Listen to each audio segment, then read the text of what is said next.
जय हिंद साथियों, कैसे हैं आप सभी। आज चलते हैं अपन मध्य प्रदेश प्रीवियस ईयर की क्लास नंबर 7 में। ठीक है, इसमें देखो आज की क्लास बहुत ही महत्वपूर्ण होने वाली है, क्योंकि आज की क्लास में अपन लेकर के आए हैं मध्य प्रदेश लोक सेवा आयोग द्वारा पूछे गए महत्वपूर्ण कुछ क्वेश्चनों को अपन इस क्लास में डिस्कस करेंगे। ठीक, तो एक हाई होप ये क्वेश्चन आपके लिए आने वाले एग्जामों में बहुत ही इम्पोर्टेंट होने वाले हैं। तो चलते हैं बिना किसी देरी के अपन आज की क्लास स्टार्ट करते हैं। और ये रहा अपना आज का पहला सवाल।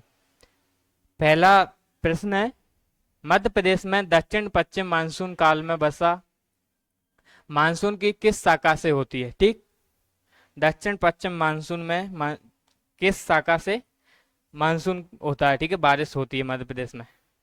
तो इसका अपन जवाब जानते हैं। पहला जो उत्तर है वो है अरब सागरीय शाखा। दूसरा है उत्तर पूर्वी मानसून, अरब सागरीय तथा बंगाल की खाड़ी, दोनों बंगाल की खाड़ी। इसका सही आंसर क्या होगा। तो देखिए, इसका जो सही आंसर होगा वो होगा अरब सागर एवं बंगाल की खाड़ी। ठीक, दक्षिण पश्चिमी मानसून आप सभी को पता है कि जो मध्य प्रदेश में जो बारिश होती है, जो मानसून आता है वो कौन सा मानसून है, उष्ण कटिबंधीय। ठीक है, जलवायु पाई जाती है मध्य प्रदेश में। और जो मानसून आता है मध्य प्रदेश में वो कब से कब तक आता है, जून से सितंबर के महीने में आता है। ठीक है, सितंबर के महीने में आता है। ठीक, अब देखो, जो मध्य प्रदेश में अरब सागर जो चंबल नर्मदा की घाटी है उससे होते हुआ जो अरब सागरीय शाखा है वो मध्य प्रदेश में प्रवेश करती है। वहीं जो बंगाल की खाड़ी है वो मध्य प्रदेश के पूर्वी हिस्से जैसे कि मंडला और बालाघाट, ठीक, मंडला और बालाघाट ऐसे जिलों में बारिश करती है। ठीक है, कौन, बंगाल की खाड़ी। ठीक है, बंगाल की खाड़ी शाखा। ठीक है, से बारिश कहाँ पर होती है, मध्य प्रदेश के मंडला और बालाघाट। तो आपने देखा भी होगा कि मध्य प्रदेश के पूर्वी हिस्से में मध्य प्रदेश के पश्चिमी हिस्से की अपेक्षा अधिक बारिश होती है। ठीक, जैसे कि मध्य प्रदेश में जो सर्वाधिक बारिश होती है वो मंडला डिस्ट्रिक्ट के पास में ही, ठीक है, सर्वाधिक बारिश होती है। ठीक है, सर्वाधिक बारिश कहाँ पर होती है, मध्य प्रदेश में। ठीक है, तो वो होती है मध्य प्रदेश के पचमढ़ी में। ठीक, लगभग यहाँ पे 200 सेंटीमीटर बारिश दर्ज होती है। ठीक, जो सबसे कम होती है वो कहाँ पे होती है, वो होती है मध्य प्रदेश के भिंड डिस्ट्रिक्ट में। ठीक, भिंड की भिंड डिस्ट्रिक्ट में होती है। ठीक, कितनी, लगभग 60 से 65 सेंटीमीटर बारिश। ठीक, सेंटीमीटर बारिश यहाँ पर दर्ज होती। तुमने देखा होगा कि मध्य प्रदेश की जो औसत वर्षा है कितनी है, औसत बारिश कितनी होती है मध्य प्रदेश में, औसत बारिश होती है 112 सेंटीमीटर। ठीक, 112 सेंटीमीटर।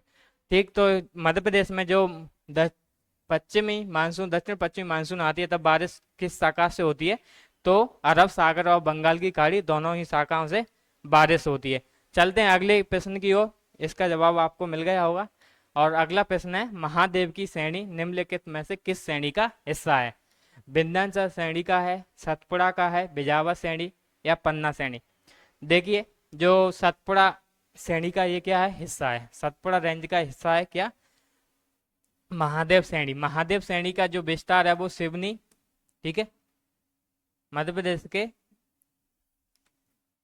सिवनी और छिंदवाड़ा डिस्ट्रिक्ट में है। ठीक है, छिंदवाड़ा डिस्ट्रिक्ट में। इसके साथ ही देखो, जो सतपुड़ा रेंज का हिस्सा है और इसमें जो सबसे ऊंची चोटी है, ऊंची चोटी है, चोटी वो कौन सी है, इसमें धूपगढ़। ठीक है, धूपगढ़ महादेव श्रेणी के अंतर्गत आती है, जो पचमढ़ी में स्थित है। ठीक है, किस श्रेणी में, कहाँ पे स्थित है, पचमढ़ी में। ठीक, पचमढ़ी में स्थित है। जो इसकी ऊंचाई है वो कितनी है, ऊंचाई कितनी है, ऊंचाई, ठीक है, धूपगढ़ श्रेणी की, तो वो है 1350 मीटर। ठीक, और जो धूपगढ़ की चोटी है वही क्या है, मध्य प्रदेश की सबसे ऊंची चोटी है। ठीक, चलते हैं नेक्स्ट क्वेश्चन की ओर। तो इसका जवाब मिल गया, किस श्रेणी का हिस्सा है महादेव, वो है सतपुड़ा। और जो सतपुड़ा श्रेणी है वो मध्य प्रदेश और महाराष्ट्र दो राज्यों में फैली हुई है। ठीक, ये आ जाता है कि महादेव श्रेणी का विस्तार कितने राज्यों में है, तो इसका जवाब ठीक है, दो राज्यों में। अगला प्रश्न है कि मध्य प्रदेश में संचालित मापवा, ठीक है। MAPWS योजना का संबंध किस क्षेत्र से है, ठीक, किस क्षेत्र से है? तो किसी के लिए आवास बनाना, या कृषकों को विदेश अध्ययन यात्रा उपलब्ध कराना, या कृषक पुत्र पुत्री को नवीन उद्योगों की स्थापना के लिए ऋण उपलब्ध कराना, या महिला कृषकों को कृषि तकनीकी चुनने संबंधी प्रशिक्षण प्रदान करना। ठीक है, तो इसका जो सही आंसर हो जाएगा वो क्या हो जाएगा? ऑप्शन डी, महिला कृषकों को कृषि तकनीकी चुनने का संबंधी प्रशिक्षण प्रदान करना। देखो जो MAPW योजना है वो कब आई थी? वो आई थी 1994 में, ठीक। किसकी सहायता से स्टार्ट हुई थी? ये हुई थी डेनमार्क की सहायता से, ठीक। डेनमार्क की सहायता से इसको शुरू किया गया था। इसमें महिलाओं की कृषि में भागीदारी सुनिश्चित करने के लिए ये योजना लागू की गई थी, और उनको कृषि में सस्ते मूल्य पर जो कृषि के संसाधन होते हैं वो उपलब्ध कराना और उन्हें प्रशिक्षण देने का इसका उद्देश्य था, ठीक। चलते हैं नेक्स्ट क्वेश्चन की ओर, इसका जवाब आपको मिल गया होगा। तो अगला क्वेश्चन है, मध्य प्रदेश में प्रथम चीनी मिल किस वर्ष एवं किस स्थान पर स्थापित हुई थी, ठीक। तो मध्य प्रदेश के मंदसौर में 1934 में, या 1934 में रतलाम में, या 1934 में मंदसौर में, या 35 या 1935 में रतलाम में। तो कहाँ पे कब स्थापित हुई थी?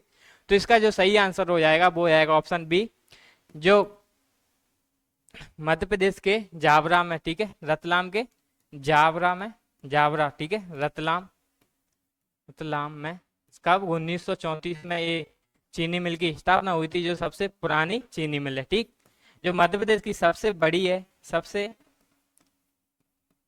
बड़ी चीनी मिल है, ठीक, चीनी मिल, ठीक है, सबसे बड़ी चीनी मिल वो कौन सी है? वरलाई, ठीक है, वरलाई चीनी मिल है। सबसे बड़ी चीनी मिल है वो कौन सी है? वरलाई चीनी मिल है। और कहाँ पे स्थापित है? वो मध्य प्रदेश के इंदौर डिस्ट्रिक्ट में स्थापित है, ठीक। सॉरी, चलते हैं। और इसके बाद में एक और जो मध्य प्रदेश का जो चीनी उद्योग है उसका कौन सा स्थान है? तो कृषि के क्षेत्र में जो कृषि आधारित उद्योग है उसमें मध्य प्रदेश का जो चीनी उद्योग है दूसरा सबसे बड़ा उद्योग है, ठीक। एक प्रश्न जो बार बार परीक्षा में पूछा जाता है कि भोपाल चीनी मिल, ठीक है, चीनी मिल कहाँ पर स्थापित है, ठीक है। जो भोपाल चीनी मिल है वो कहाँ पर स्थापित है, ठीक है, ये है सीहोर में स्थापित है, ठीक, सीहोर में। इसका क्या है, कभी कभी आंसर आता है भोपाल चीनी मिल कहाँ पे है, तो विद्यार्थी इसका जो ऑप्शन है वो क्या लगाए जाते हैं? भोपाल ही लगाए जाते हैं कि भोपाल चीनी मिल भोपाल में ही स्थापित होगी, लेकिन ऐसा नहीं है, ठीक। इसका जो सही आंसर है वो क्या है? सीहोर। चलते हैं नेक्स्ट क्वेश्चन की ओर, और अगला क्वेश्चन है, नौरता लोक नृत्य का संबंध मुख्यतः किस क्षेत्र से है, ठीक है। नौरता के बारे में पूछा गया है कि किस क्षेत्र से संबंधित है।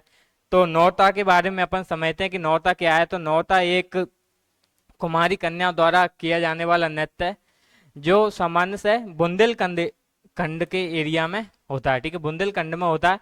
इसमें जो अविवाहित स्त्रियां होती हैं वो अच्छे वर के लिए उपवास रखती हैं और नृत्य के साथ गायन वादन करती हैं, ठीक है। ये नृत्य किया जाता है, कौन सा? नौरता, ठीक। इसमें जो दीवारों पर मिट्टी और गोबर से चित्र बनाए जाते हैं और उनकी पूजा की जाती है।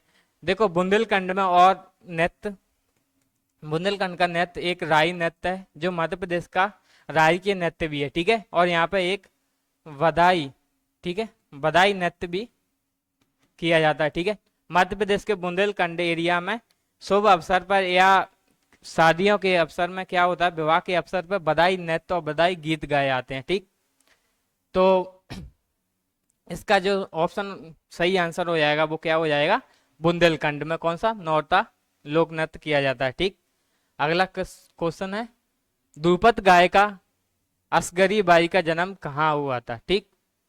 कहाँ हुआ था? देवगढ़, बालाघाट, बियावर या टोहट, ठीक। असगरी बाई के बारे में पूछा गया है तो कब और कहाँ हुआ था, ठीक। देखो ये हुआ था मध्य प्रदेश के छतरपुर डिस्ट्रिक्ट में, ठीक है। बिजावर राजघराने में हुआ था। बिजावर राजघराने में असगरी बाई का क्या हुआ था, जन्म हुआ था। और इनके बारे में और भी जानकारी देखते हैं कि इनका जो जन्म हुआ था वो कब हुआ था। जन्म 1 अगस्त, ठीक है, 1 अगस्त 1918 को इनका जन्म हुआ था। इनकी जो ध्रुपद, ठीक है, शैली कौन सी थी इनकी, शैली तो ध्रुपद गायन से संबंधित, ठीक है, ध्रुपद से संबंधित थी। ठीक, इन्हें क्या क्या कब मिला है, तो इनकी उपलब्धि देखते हैं। तो उपलब्धियों में सबसे पहले 1985, ठीक, 1985 में इन्हें क्या मिलता है, तानसेन सम्मान समारोह मिलता है, ठीक है, तानसेन पुरस्कार दिया जाता है। ठीक, फिर बाद में 1987, ठीक, 1987 में इन्हें संगीत,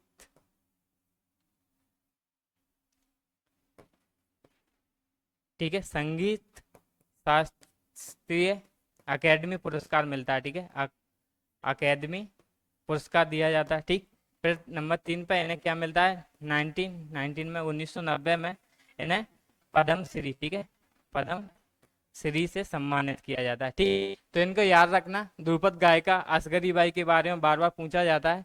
ठीक है, तो बिजावर राय घराने से राय घराने से इनका संबंध था। चलते हैं नेक्स्ट क्वेश्चन की ओर। अगला क्वेश्चन है अपना आई का, राष्ट्रीय खनिज विकास निगम द्वारा मध्य प्रदेश के मझगवा क्षेत्र में किस खनिज का उत्खनन उत्खनन किया जा रहा है। ठीक है, तो किसका किया जा रहा है, कौन से मिनरल का। ठीक है, तो कहाँ पे देखो, मझगवा, मझगवा कहाँ पे स्थित है, मझगवा है वो कहाँ पे, मध्य प्रदेश के पन्ना डिस्ट्रिक्ट में। ठीक है, मध्य प्रदेश के पन्ना में। और पन्ना आप सभी को पता ही होगा, पन्ना की तमन्ना है हीरा मुझे मिल जाए। ठीक, तो मध्य प्रदेश के पन्ना में क्या पाया जाता है, हीरा। ठीक है, हीरा पाया जाता है। तो किसका उत्खनन किया जा रहा है, हीरा। कौन कर रहा है, राष्ट्रीय खनिज विकास निगम।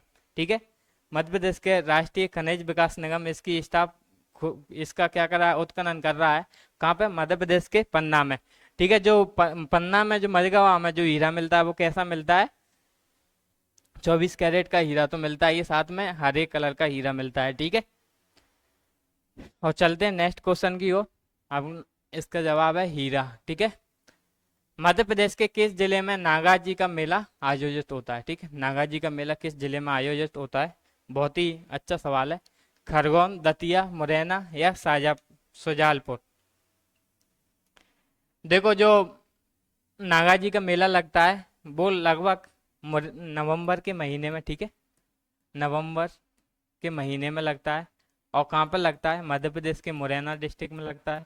ठीक, मध्य प्रदेश के मुरैना डिस्ट्रिक्ट में लगता है। नागा जी के जो संत हुआ करते थे, नागा जी, उनके सम्मान में ये मेला का आयोजन होता है। बहुत ही धार्मिक और सांस्कृतिक ये मेला है। इसमें क्या होता है, पशुओं के जो साथ साथ में हस्तकला का भी इसमें क्या होता है, बिक्री होती है। ठीक है, हस्तकला का जो हुनर है उसका भी यहाँ पे बहुत ही योगदान रहता है। ठीक, कहाँ पर लगता है, मुरैना में लगता है। और जो नागाजी संत थे वे किसके समकालीन थे, तो ऐसा माना जाता है कि जो मुगल सम्राट अकबर थे, अकबर के समकालीन रहे थे। ठीक है, कौन, नागाजी। तो कहाँ पर लगता है, मध्य प्रदेश के मुरैना डिस्ट्रिक्ट में लगता है। चलते हैं नेक्स्ट क्वेश्चन की ओर। और अगला प्रश्न है, मध्य प्रदेश में संचालित गौ सेवक प्रशिक्षण योजना, ठीक है, का प्रमुख उद्देश्य क्या था। ठीक है, मध्य प्रदेश, ठीक है, गौ सेवक प्रशिक्षण योजना। तो देखो, गौ सेवक प्रशिक्षण योजना का जो उद्देश्य है वो क्या है, गौशालाओं की स्थापना करना, पशु चिकित्सा सुविधा उपलब्ध कराना एवं शिक्षित बेरोजगार युवकों को रोजगार देना, गौवंश का संरक्षण करना और गौ हत्या पर रोक लगाना।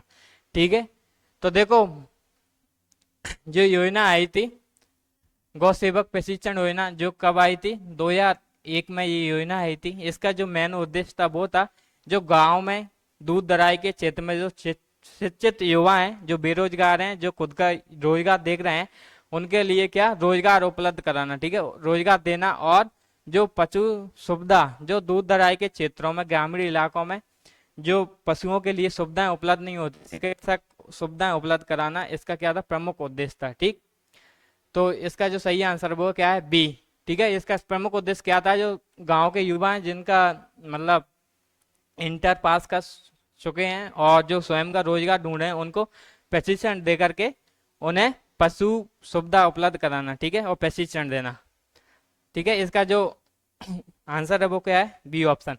चलते हैं नेक्स्ट क्वेश्चन, और अगला क्वेश्चन है ग्रामीण दीनदयाल अंत्योदय योजना का क्या उद्देश्य है। ठीक है, देखो दीनदयाल जो योजना है वो क्या है, कब आई थी, तो वो आई थी, ठीक है, सितंबर। ठीक, तो वो आई थी, कब आई थी, 25 सितंबर, ठीक, 2014 को। ठीक है, 2014 को। ये देखो दो स्तरों पर लागू हुई थी, एक शहरी और ग्रामीण ग्रामीण स्तर पर, जिसका जो देखो इसका जो उद्देश्य था वो क्या था, इसमें जो उद्देश्य था वो स्वयं सहायक समूह द्वारा जो स्त्रियों को उनसे जोड़ना था और रोजगार सृजन करने में उनका योगदान देना। ठीक है, उन्हें स्वरोजगार तथा कौशल विकास प्रदान करना था। ठीक है, तो राशन प्रदान करना तो बिल्कुल नहीं था, सहायता करना भी ये भी नहीं था। तो इसका जो सही ऑप्शन है वो क्या, स्वरोजगार तथा कौशल विकास प्रदान करना था। ठीक है, इसमें लगभग 7,000 महिलाओं गांवों को ऐसे रोजगार से जोड़ना, जो स्वयं से महिलाएं थी 7,000 गांवों की, उनको क्या स्वयं 7 करोड़ महिलाओं को स्वयं सहायता समूह द्वारा जोड़कर उन्हें स्वरोजगार स्थापित करना इस योजना का लक्ष्य रखा गया था। ठीक, तो चलते हैं नेक्स्ट क्वेश्चन की ओर। अगला क्वेश्चन है दतिया जिले में स्थित सोनागिरी तीर्थ स्थल किस धर्म से संबंधित है। ठीक, जैन धर्म, बौद्ध धर्म, सिख धर्म, हिंदू धर्म। आप सभी को पता है कि जो दतिया में क्या है, सोनागिरी है, वो जैन तीर्थ स्थल है। ठीक है, महत्वपूर्ण तीर्थ स्थलों में से एक है। यहाँ पर लगभग 103 मंदिर हैं। ठीक है, जो अभी जीर्ण अवस्था में, इसमें से जो खास है वो है 57वां मंदिर। ठीक है, मंदिर। ठीक है, ये क्या है, जो ऐसा माना जाता है कि जो 8वें तीर्थंकर थे जैन धर्म के, ठीक है, जो चंद्र प्रभु, उनके ये राजशाही मूर्ति यहाँ पे स्थापित है इस मंदिर में। ठीक है, 57वें मंदिर क्रमांक 57 में। ठीक, जो दतिया है, दतिया में और भी है, सोनागिरी के साथ में पीताम्बरा पीठ, ठीक है, उसके लिए भी दतिया प्रसिद्ध है। दंतेश्वर, भगवान दंतेश्वर के नाम पर इसका नाम दतिया रखा गया। ठीक है, तो किससे संबंधित है, सोनागिरी जैन धर्म से संबंधित है। चलते हैं नेक्स्ट क्वेश्चन की ओर, और अगला क्वेश्चन है हूण नरेश मिहिरकुल को परास्त करने वाले यशोधर्मन का संबंध किस राजवंश से था। ठीक है, बोधि, औलिकर, गर्दभेल या वर्धन वंश। इसका सही आंसर क्या होगा, अपन को यशोधर्मन का वंश कौन सा था। ठीक है, यशोधर्मन। ठीक है, तो किस वंश से संबंधित है, वो थे औलिकर वंश से। ठीक, इन्होंने मध्य भाग में मालवा पर इन्होंने शासन किया। ठीक है, मालवा पर इन्होंने शासन किया। जो औलिकर थे, ठीक है, हुड़ हुड़ शासक मेहरकुल ने मेहरकुल वंश की स्थापना की थी। ठीक है, जो मेहरकुल थे उनके कुल की स्थापना मेहरकुल ने की थी, उसका शासक था। इनका शासन है वो सामान्य उत्तर प्रदेश, राजस्थान और कश्मीर के कुछ हिस्सों में हुआ करता था। ठीक है, ऐसो यशोधर्मन ने इनको क्या, हुर नरेश नरेश को, मिहिर कुल को क्या किया था, परास्त किया था। ठीक, जो कहाँ पे शासन था इनका, मालवा में शासन था। ठीक, इसका जो आंसर है वो क्या है, बी ऑप्शन। चलते हैं नेक्स्ट क्वेश्चन की ओर, और अगला क्वेश्चन है रानी अवंतीबाई लोधी एवं ब्रिटिश सेना के मध्य युद्ध किस स्थान पर हुआ था। ठीक, तो किस स्थान पर हुआ था और कब हुआ था, बताइए।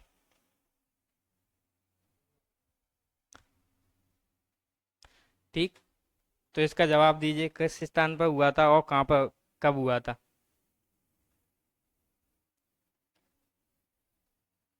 देखो, रानी अवंतीबाई लोधी का और ब्रिटिश सेना का जो युद्ध हुआ था वो खैरी नामक स्थान पर हुआ था।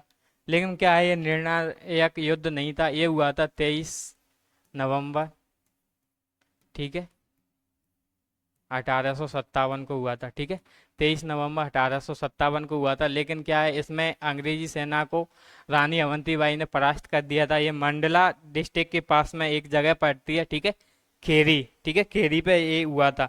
लेकिन जो निर्णायक युद्ध हुआ था वो कब हुआ था, उस युद्ध को बोलते हैं, ठीक है, देवहारगढ़ का युद्ध, ठीक है, देवहारगढ़ का युद्ध बोलते हैं, ठीक है।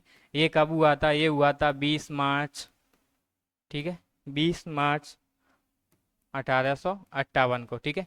तुमने देखा होगा जब रानी अवंतीबाई क्या करती, खैरी के युद्ध में अंग्रेजों को परास्त कर देती है, फिर उनका जो किला होता है, ठीक है, रामगढ़ पर क्या होता है, अंग्रेज अधिकारी इसको घेर लेते हैं। तो इसके बाद में वो जहाँ पर जाती है देवहारगढ़ में, ठीक है, शरण लेती है। लेकिन यहाँ पे ही क्या होती है, अंग्रेज इसने यहाँ पे भी आकर घेर लेते हैं और ये यहाँ पे बलिदान दे देती हैं, ठीक है। कब देती हैं? इनका बलिदान कब होता है? 20 मार्च 1858 को, ठीक है। जिसका जो आंसर है पहला, जो अंग्रेज कब हुआ था, क्योंकि इसमें देवहारगढ़ युद्ध ऐसा कुछ स्थान दिया नहीं है, तो खेरी का युद्ध हुआ था, कब हुआ था? 23 नवंबर 1857 को। चलते हैं नेक्स्ट क्वेश्चन की ओर। और क्वेश्चन है, जबलपुर से प्रकाशित होने वाले साप्ताहिक पत्र करमवीर के प्रथम संपादक कौन थे? ठीक, करमवीर के प्रथम संपादक कौन थे? आंसर दीजिए। करमवीर के प्रथम संपादक कौन थे? माधवराव सप्रे, स्वामी कृष्णानंद, सेठ जमनालाल बजाज या बांकरलाल चतुर्वेदी? ठीक, करमवीर के संपादक कौन थे? इसका जवाब दो। देखो, जो करमवीर के प्रथम संपादक थे वो थे माखनलाल चतुर्वेदी, ठीक है। इनका जो जन्म होता है वो कब होता है? 4 अप्रैल, ठीक है। इनका जो जन्म होता है वो कब होता है? 4 अप्रैल 1889 को, ठीक है। 1889 को इनका जन्म होता है, ठीक। देखो, इसके इस बाद में जो इन्होंने जो करमवीर पत्रिका थी उसका प्रकाशन किया था, ठीक है। कहाँ से किया था? जो प्रकाशन किया था वो उन्होंने जबलपुर से इसका प्रकाशन किया था। इसके साथ ही इन्होंने करमवीर, प्रताप ऐसे राष्ट्रभक्ति, ठीक है, राष्ट्रभक्ति या राष्ट्र प्रेमी ऐसी पत्रिकाओं का निर्माण किया। इसके बाद में इनकी जो कविताएं हैं, ठीक है, कविताओं में भी इनका बड़ा ही योगदान है। जैसे कि पुष्प की अभिलाषा कैसे चंद बना देती है और दीप से दीप जलते रहें, ठीक है, ऐसी इन्होंने क्या लिखी है? कविताएं भी लिखी हैं। तो करमवीर पत्रिका के संपादक कौन थे? तो कौन थे? माखनलाल चतुर्वेदी, ठीक। चलते नेक्स्ट क्वेश्चन की ओर।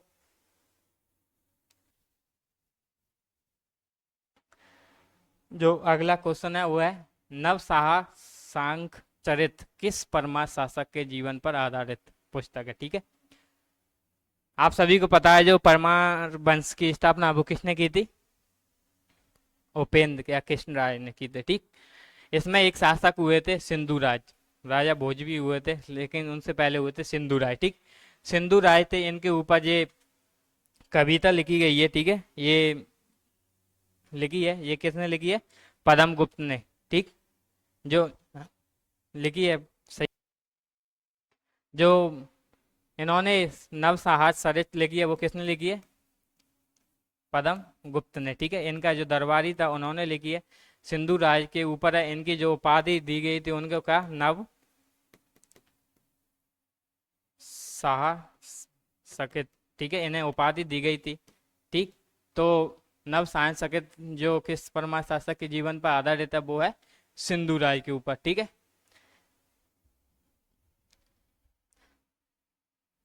तो चलिए साथियों, आज की क्लास यहीं समाप्त करते हैं। आपको हम बता दें कि जो सभी क्लास चल रही हैं वो अपनी, अगर आप कोई भी कंपटीशन एग्जाम की तैयारी कर रहे हैं तो आज ही प्ले स्टोर से बिंदास लर्निंग इंस्टीट्यूट ऐप को डाउनलोड करें, ठीक है। आप प्ले स्टोर पर जाएंगे तो ये ऐप मिल जाएगा, ये इसका लोगो है, ठीक। और इसमें एनरोल हो जाइए। इसके साथ में इस ऐप पर बहुत सारी टेस्ट सीरीज चल रही हैं, इसमें बहुत सारे टेस्ट आपको निःशुल्क भी प्रोवाइड किए जा रहे हैं। इसमें आप इनरोल होइए और अपने स्कोर को बूस्ट कीजिए। और कैसी रही आज की क्लास आप हमें कमेंट बॉक्स में ज़रूर बताएं। जय हिंद, जय भारत।